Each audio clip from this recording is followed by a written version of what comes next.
Daily. Taste the Daily.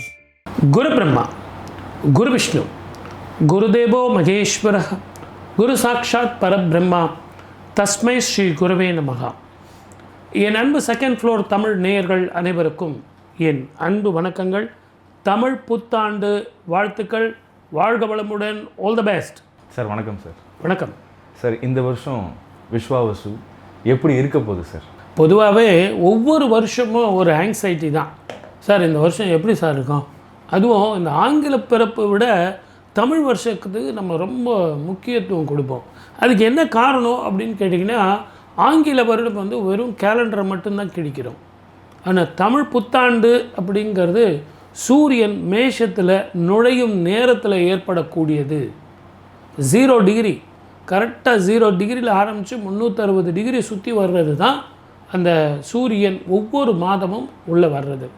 சித்திரை மாதத்தில் வந்து தமிழன் அத்தனை பிரமாதமாக தமிழ் வருடத்தை கொண்டாடி இருக்கான். காவேரி பூம்பட்டினத்தில் வந்து சித்திரை திருவிழானே பண்ணியிருக்கான். ஆகவே தமிழ் வருட பிறப்புங்கிறது ஒவ்வொரு தமிழனுக்கும் ஆங்கில பிறப்பை விட தமிழ் வருஷத்துக்கு நீங்கள் என்ன பண்ணுவீங்க? கோயிலுக்கு போவீங்க, சாமி கும்பிடுவீங்க, நல்ல சாப்பாடு சாப்பிடுவீங்க, பூஜை பண்ணுவீங்க.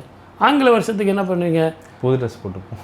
ப்ரீவியஸ் டே வந்து டிவியில் ப்ரோக்ராம் பார்ப்பீங்க, ஹாப்பி நியூ இயர் சொல்லுவீங்க, படுத்து தூங்கிடுவீங்க. இந்த ரெண்டுத்துக்கும் உள்ள டிஃப்ரெண்ட்டு இது தான். ஆனால் ஆன்மீக ரீதியான தொடர்பு உடையது தமிழ் வருட பிறப்பு. 60 வருடங்கள் சித்தர்களும் யோகிகளும் சுட்டி காட்டியது தான் 60 வருடங்கள். அந்த 60 வருடங்கள் என்னென்ன அப்படின்னு சொல்லிட்டு திருப்பரங்குன்றத்தில் அந்த படிக்கட்டுகள், முருகனை நோக்கி போகக்கூடிய படிக்கட்டுகளில் ஒவ்வொரு வருடத்துக்கும் ஒவ்வொரு படிக்கட்டுகள் இருக்குது. ஆகையினால் தமிழ் வருட பிறப்புகள் யாரோ நீங்களும் நானும் கண்டுபிடிச்சோம் அப்படிங்கிறதெல்லாம் கிடையாது. சித்தர்கள் கண்டுபிடித்தது. தமிழ் வருடம் அப்படிங்கிறது ஒவ்வொரு பாடல் உண்டு. இடைக்காட சித்தர் அவர் அந்த பாடலில் என்ன சொல்லியிருக்காரோ அது பிரகாரம் தான் அந்த பலன் கிடைக்கும். இது விஸ்வாபசு அப்படின்னு. இந்த உலகத்தை நீங்கள் எவ்வளோக்கு எவ்வளோ நேசிக்கிறீங்களோ அவ்வளோக்கு அவ்வளோ இது நல்லாயிருக்கும். இந்த ஆண்டு சனி பெயர்ச்சி, குரு பெயர்ச்சி, ராகு கேது பெயர்ச்சி, 3 பெயர்ச்சி இருக்குது. மிக கவனமாக இருக்கணும். நீரினால், நெருப்பினால், பொருளாதார போரினால் பிரச்சனைகள் வரத்தான் செய்யும். ஆகவே 12 ராசிக்காரர்களும் நிலையாக, நிதானமாக, பொறுமையாக முடிவெடுத்தால் அற்புதமான காலமாக இருக்கும். சரி சார், இப்போது இந்த விஸ்வாவசுவில் எந்தெந்த ராசிக்காரங்க எல்லாம் கொஞ்சம் நல்லா இருப்பாங்க, யாரெல்லாம் கொஞ்சம் ஜாக்கிரதையாக இருக்க வேண்டியது இருக்குது? பொதுவாகவே நீங்கள் கேட்குறதுக்கு வந்து நாங்கள் ஒரு 50% தான் பதில் சொல்ல முடியும். ஏன்னு கேட்டிங்கன்னா, பொது பலன் தான் நம்ம இங்கே சொல்கிறோம். உங்கள் ஜாதகத்தில் சனி உச்சம் பெற்றிருக்காரா, நீச்சம் பெற்றிருக்காரா, பகை பெற்றிருக்காரா, இப்போ என்ன மகாதிசை நடந்துக்கிட்டு இருக்கு, அதெல்லாம் தெரிஞ்சு தான் நம்ம முடிவு எடுக்கணுமே ஒழிய பொத்தாம்பொதுவாக உங்களுக்கு நல்லா இருக்கும், இது நல்லா இருக்காது அப்படின்னு அந்த முடிவு எடுக்க முடியாது. இருந்தாலும் நீங்கள் பொதுமக்களுடைய அந்த மனசில் வச்சு தான் அந்த கேள்வி கேட்குறீங்க. ஒரு இன்ஸ்டன்ட் ஃபுட்டு அப்படி பார்த்தீங்கன்னா மேஷத்துக்கு நல்லாயிருக்கும், ரிஷபத்துக்கு நல்லாயிருக்கும், மிதுனத்துக்கு நல்லாயிருக்கும், தனுசுக்கு நல்லாயிருக்கும்.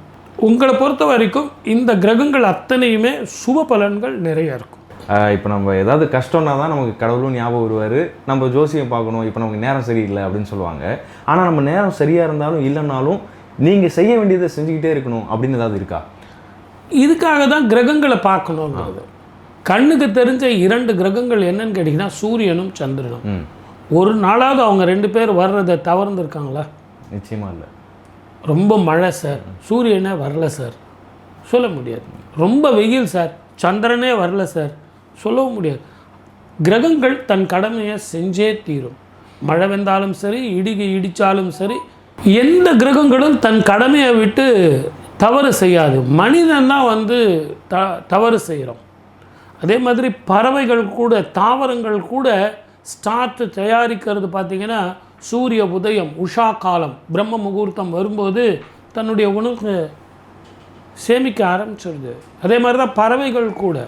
தாவரங்கள் பார்த்திங்கன்னா காலையில் இந்த பிரம்ம முகூர்த்தத்திலேயே ஸ்டார்ச் தயாரிக்க ஆரம்பிச்சிடுது. உஷா காலம், சின்னதாக அந்த வெப்பம் வரும்போதே சூரிய ஒளி. ஆனால் மனிதன் மட்டும்தான் தூங்கிட்டு இருக்கான்.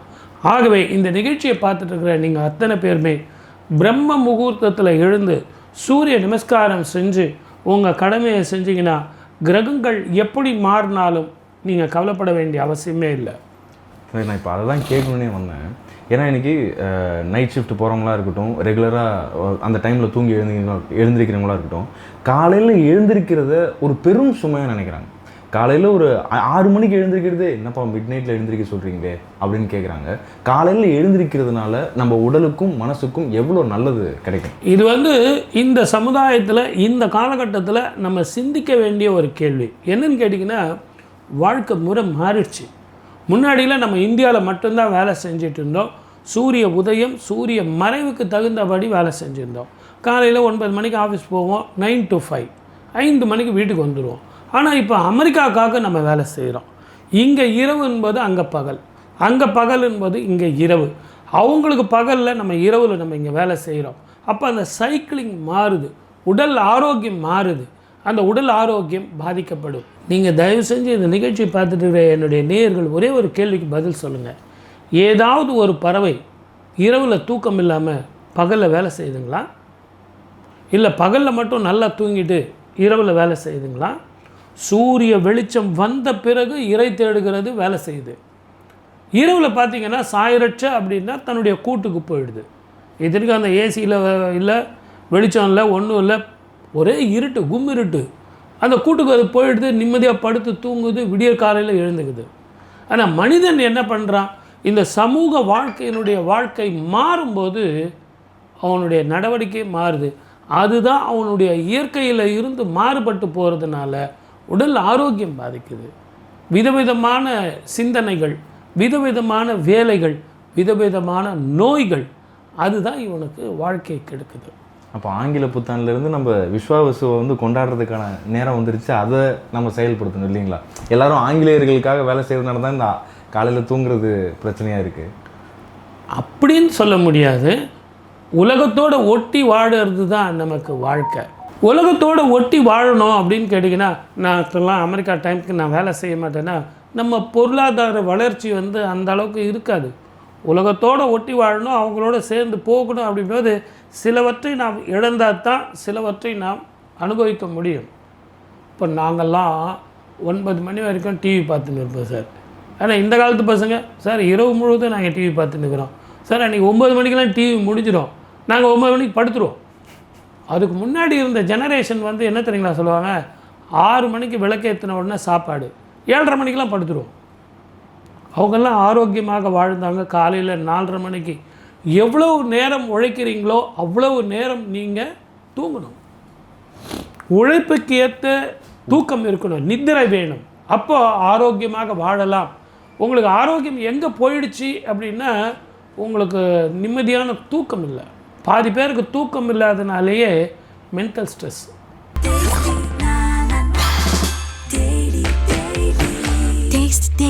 Taste the Daily.